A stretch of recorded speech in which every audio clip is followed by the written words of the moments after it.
Okay, let's dive into a story that's, well, both stunningly rich and just heartbreakingly tragic. Yeah. We've got this stack of sources you've shared, articles, research notes, all zeroing in on Venezuela. Yeah. And you look at this country, I mean, incredible natural beauty, the world's largest oil reserve. Huge reserves. And yet it's the epicenter of one of the most profound human and economic crises in, well, modern history. It's a massive paradox. It really is. And when you sift through these sources, you see that potential, the immense wealth, right alongside descriptions of just devastation, migration on a scale you rarely see. Unbelievable scale. And a society just collapsing. The core puzzle is right there.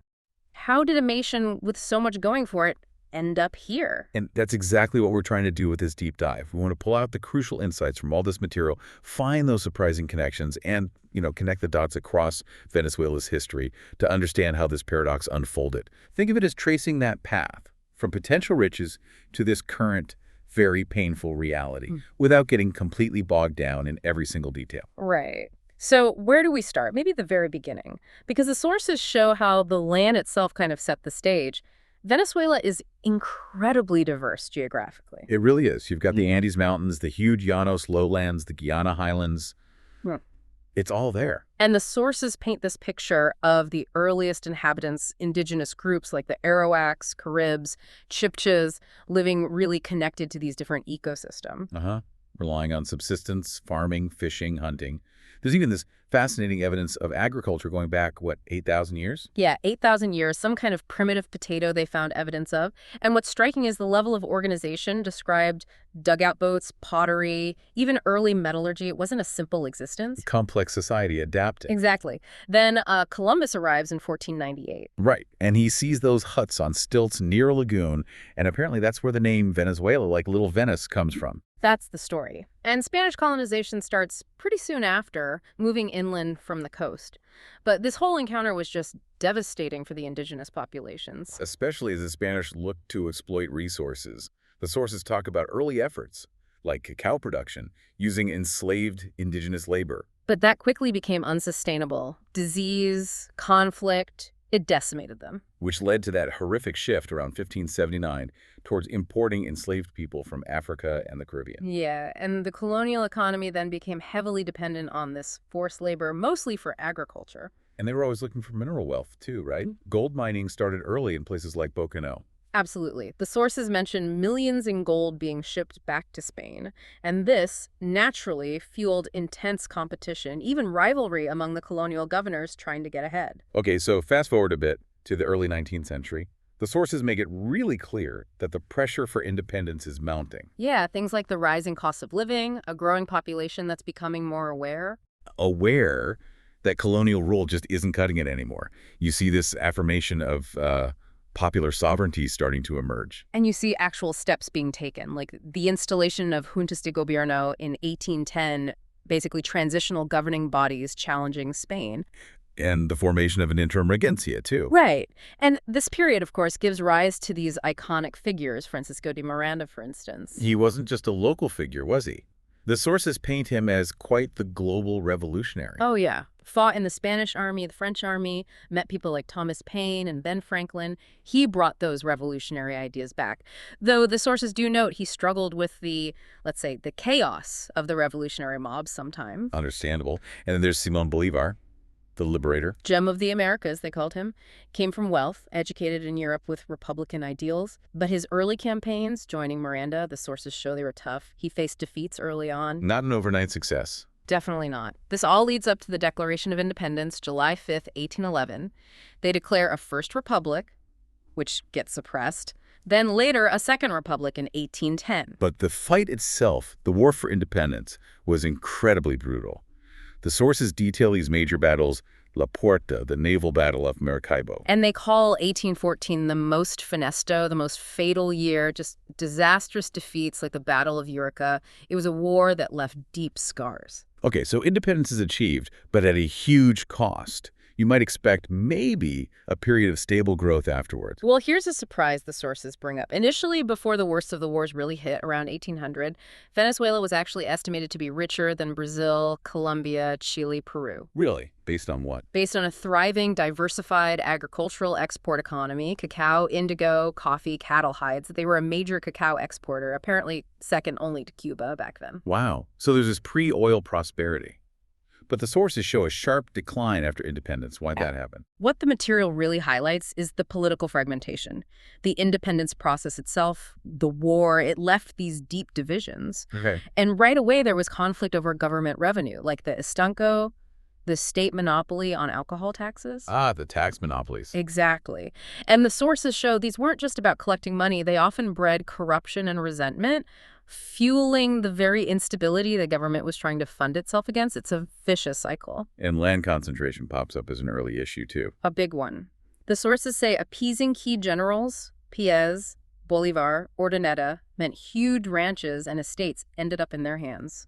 Piez, they report, basically got a near monopoly over beef sales to Caracas after he stepped down as president. So inequality baked in right from the start. Pretty much. And this political conflict, combined with the land inequality, led to a devastating period of civil wars throughout the 19th century. The sources describe that era pretty vividly, don't they? Brutal stuff. Oh, absolutely. Chaos, widespread brutality, vengeance. It was not a stable period of nation building by any stretch. And this instability, this chaos, essentially paves the way for the rise of the caudillos. Exactly. These powerful regional military or political strongmen who dominated the political scene well into the 20th century. So you have this legacy, division, weak central government, powerful figures operating outside the formal rules. It really took root. And the consequences down the line were pretty stark. They really were. The sources show that by the late 20th century, despite all that history of wealth, Venezuela's quality of life was falling dramatically. By 1999, right before Chavez, its GDP per capita was reportedly half that of Argentina and Zambia. Wow. And a third of Trinidad and Tobago. That's a shocking fall, given where it started. And the sources linked this decline, specifically between 82 and 99, to repression, human rights violations, political violence. Yeah, a really rough period. And they also suggest something interesting about the political institutions themselves, the ones adopted after the dictatorship ended in 1958. Democratic institutions, right? Democratic in intent, yes.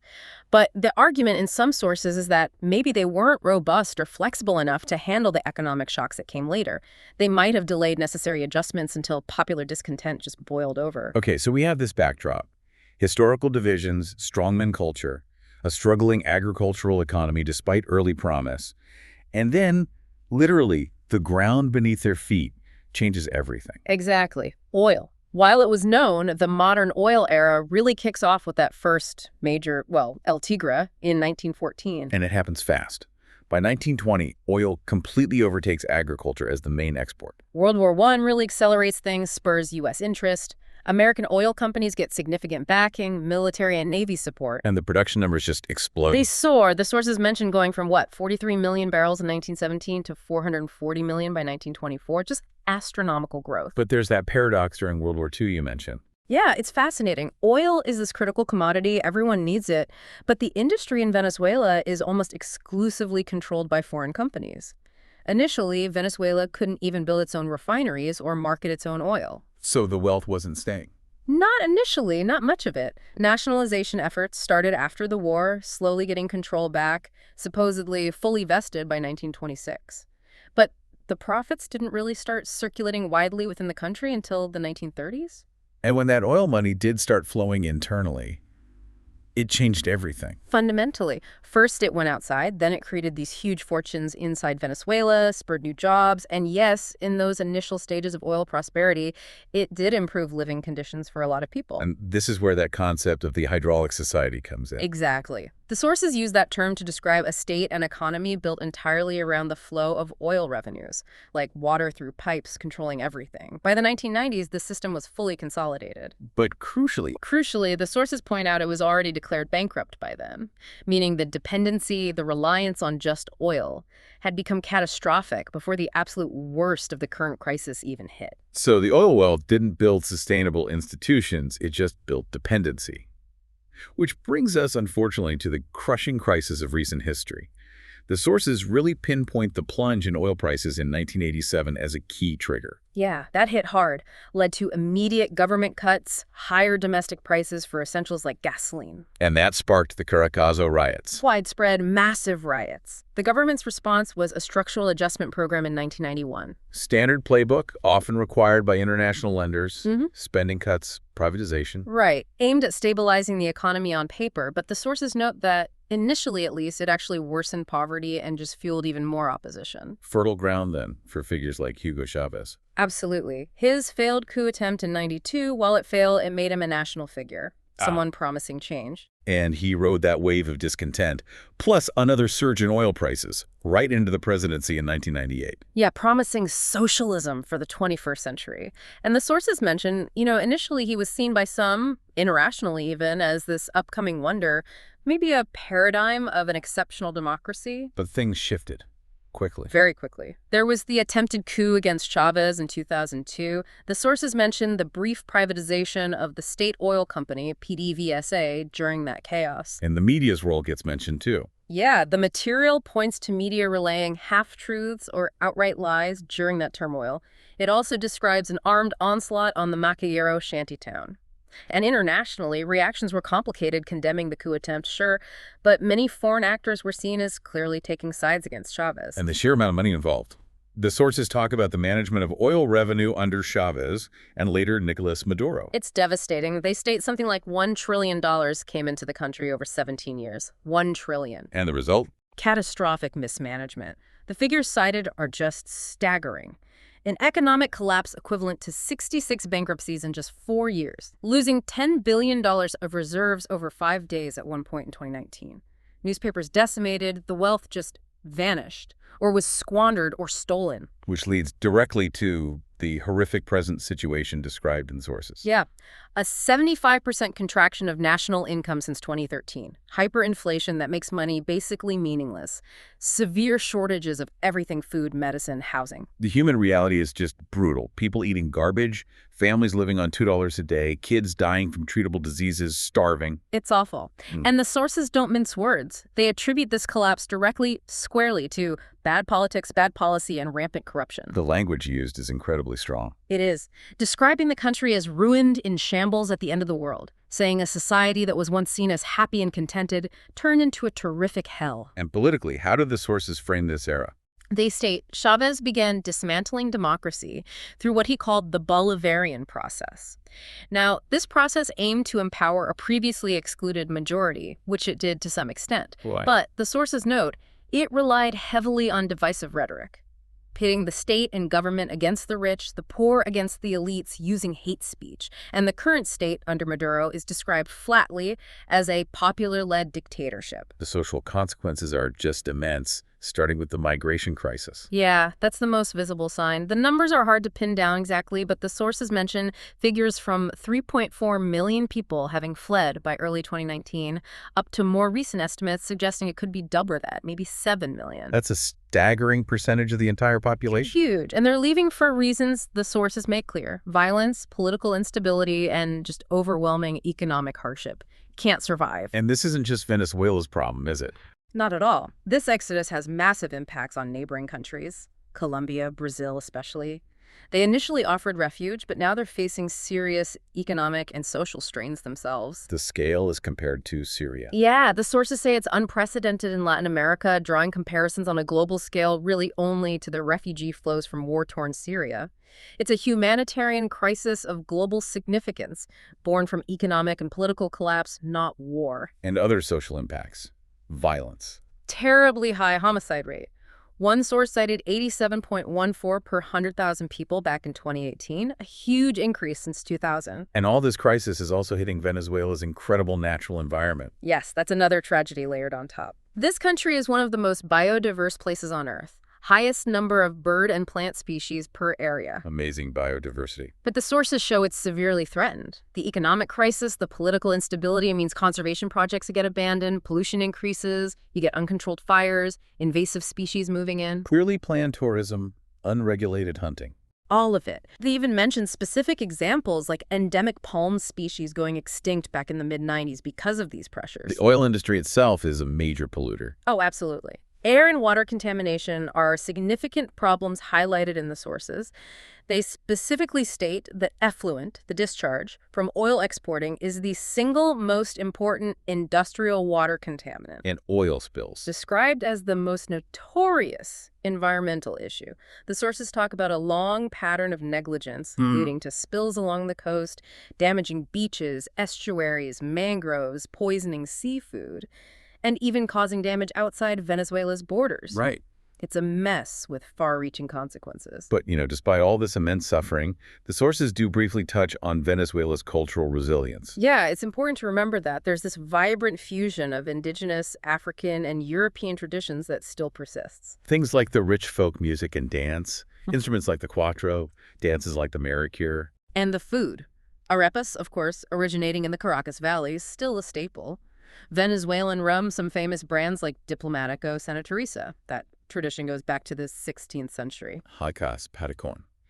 And the sources note how preparing food is often this central social gathering, a point of connection. Yeah, finding moments of community despite everything. Looking bigger picture, internationally, Venezuela had a role regionally, right? Founding member of the OAS, Caribbean Community. It did, but foreign policy really shifted under Chavez with the creation of ALBA, that regional alliance set up explicitly against traditional trade blocs and U.S. influence. And relations with the U.S., always complex. Very complex, lots of history there, and plenty of fraught encounters more recently. And crucially, this internal crisis in Venezuela isn't contained. The sources show how it creates regional tension. Definitely. Neighboring countries grapple with the migrants, they get forced to take political sides. Meanwhile, international human rights groups keep reporting worsening conditions inside Venezuela. So what about the future? The sources sound pretty grim. They really do. Uncertainty, continued turmoil, that seems to be the main forecast. They outlined a few possible scenarios. Yeah. Maduro leaving power peacefully seen as the best outcome, but highly unlikely. External support keeping him propped up while the economy gets even worse. Or what's considered most likely, the dictatorship kind of hangs on, but the instability forces some limited, probably insufficient, reforms. The material is quite blunt, though. Expecting calm or stabilization is unrealistic. Yeah. It says the conflict is deeply ideological, and the chances for effective, broad-based governance are slim. Maduro's position is called precarious.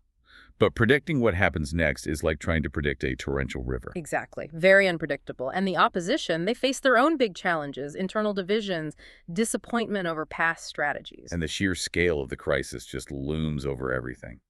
Worst economic performance on the planet, unprecedented in the Western Hemisphere. It makes any recovery look incredibly difficult. Monumentally difficult. So let's try and wrap this up. What's the core takeaway from digging into all these sources? It seems like Venezuela's story is this tragic, almost cyclical pattern. Yeah, you have that initial fragmentation, political instability right from independence, this legacy of weak institutions and powerful strongmen. And then you layer on top the huge disruptive force of resource wealth, especially oil. It really feels like a textbook, maybe the ultimate example of the resource curse, where all that natural wealth doesn't build lasting prosperity, it just fuels conflict, corruption, economic distortion. And the sources are clear. This wasn't a hurricane or an invasion that ruined the country. It was fundamentally catastrophic misgovernance and political choices. Bad politics, bad policy, corruption. Over and over. And the human cost is just the most devastating part.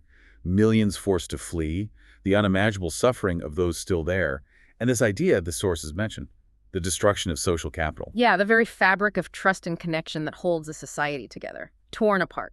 Which really brings us to a powerful, maybe uncomfortable question to leave you, the listener, with, drawing straight from this material. Given Venezuela's long, painful history of political conflict, constantly made worse by the booms and busts of oil, is this cycle of turmoil somehow just inevitable for them? Or perhaps does the sheer unprecedented scale of this crisis, the humanitarian disaster we see now represent, however tragically, a potential catalyst? Could it force a fundamentally different outcome than we've seen in past cycles of instability? And thinking about that destruction of social capital, the sources talk about what does that actually imply for any future recovery efforts, regardless of who might be in power? How does a society even begin to rebuild trust and community after this level of damage. Yeah. Something to think about.